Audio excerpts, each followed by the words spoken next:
to How to Draw a Realistic Eye with your host, Jennifer Amazon. Let's get started. Here are our supplies today. We have an HB pencil, which is similar to your number 2. Then I'll be using a 3B pencil for my shading. And for highlights, I'm going to actually use a cream color pencil from Prisma, my favorite Prismacolor pencils. And I'll be using this bad boy today, which I love. It's my electronic eraser. I haven't used this guy in a while. So you touch the button and it spins and it erases. It's really great for precision. And I'll be working on toned paper today. So let's begin. Okay, so you want to draw a realistic eye. This is what you need to do.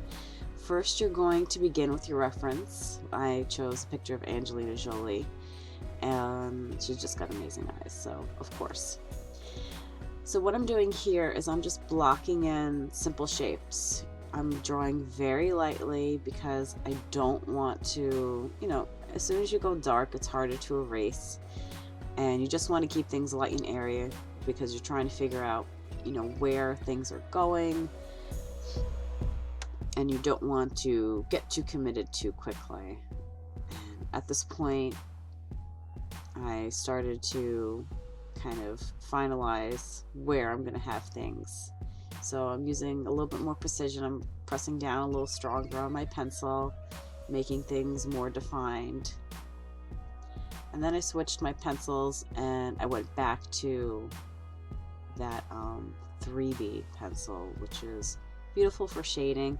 As I'm shading, you'll notice that I'll kind of hold it to the side, so I use like the broader side of the pencil so I can cover more area, and I want it to kind of be sort of light and fluffy. When I'm shading, I want things to kind of blend seamlessly from light to dark, so my transitions are subtle and they're not too strong. One of the great things about working from photographs, and it's totally fine to do, guys, is that everything's sort of laid out for you. All the shapes are there. You don't have to make too many decisions, so it's really great if you just want to sort of practice your craft. It's laid out right there in front of you. Of course, you can always draw from the mirror too if you want to take a look at your own eyes, or if you have a model, that's great as well. But it doesn't matter what your reference is. It's just that you're going to keep practicing and that you're making an attempt to do this. So you got to kind of master all the skills to pay the bills. So here I am just sort of laying down the tones, putting in some subtle highlights here and there. Then I go dark into that crease of the eye there. That really kind of makes it more outstanding.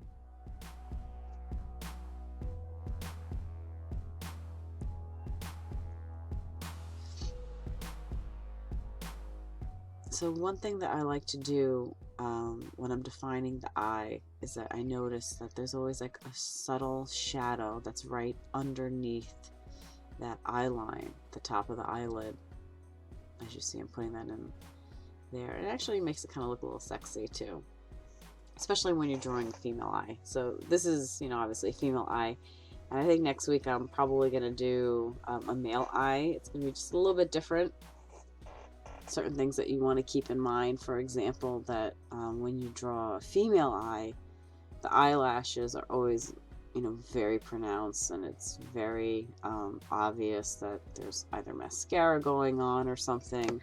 Males, when you're drawing a male, typically you don't put as much eyeliner on. Of course, it depends on your subject too. If you're wearing guy liner, then do it up.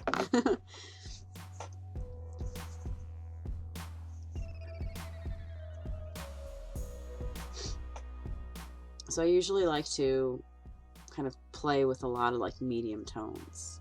So I don't go too dark, too light, and then I like to punch those highlights out. I save the highlights for the very end. And something about using I said I'm using cream for this. And you want to use it sparingly. You don't want to overload the whole image with highlights. It's just supposed to be like, you know, the little finishing touches. And the whole time while you're working on it, you're just building up these sort of shades and shadows to push, you know, things back and then to bring it out. As far as the eyebrows, it's good to put in a couple of strokes like individual hairs, as well as, you know, the sort of broad shade of what, you know, you chose. You know, she has these darker eyebrows that are more obvious. Some people might have more fair eyebrows, but it's good to just put in a couple of strokes of stray hairs just to, you know, give it more of a realism. And I find that if you want to draw realistically, you know, kind of stay away from the idea of an outline. You want to think more in form, in sort of like a three-dimensional kind of thought process, if you will. You know, as soon as you do everything outline, it becomes a bit cartoonish. For this image, she does have very strong eyeliner, so it looks a little bit cartoony to me, but that's what's there, and I have to work with it, you know. But yeah, keep in mind that, you know, the more you get away from the idea of an outline, I have to outline everything, and think of more as the shape of the shade. That will make your image look, you know, more realistic. There are those eyelashes. She's got tons of mascara on, this girl. So pay close attention to the direction that the eyelashes go. Sometimes I think we fight against ourselves to what we think is there than what is actually there, and that tends to kind of mess us up a bit. So if you're thinking to, you know, naturally kind of curl them up, it's not necessarily the case. Like, they're kind of going in different directions.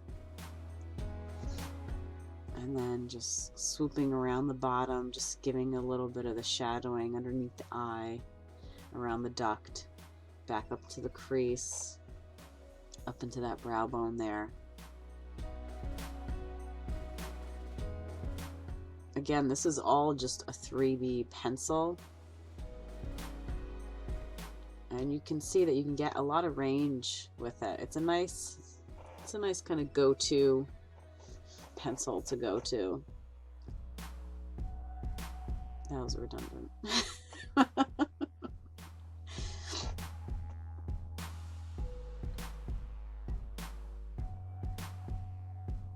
Alright, now finishing touches. Yes, with the cream pencil. I love it.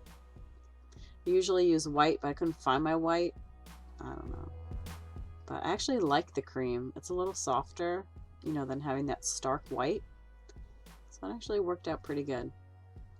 I do love to work on a toned paper because it automatically gives you a value you can just jump into, and then you get to decide the highlight as opposed to having the wide of the page be the highlight. And you see how I'm just going into a couple of spots, the center of the eye, the little bit of the rim around it, the brow bone, of course, at the bottom there. Yeah, so she's done. And she looks pretty good. And there's, of course, the goddess herself. That's my reference, and there it is. So I hope you enjoyed this, guys, and I'll see you next week. Bye.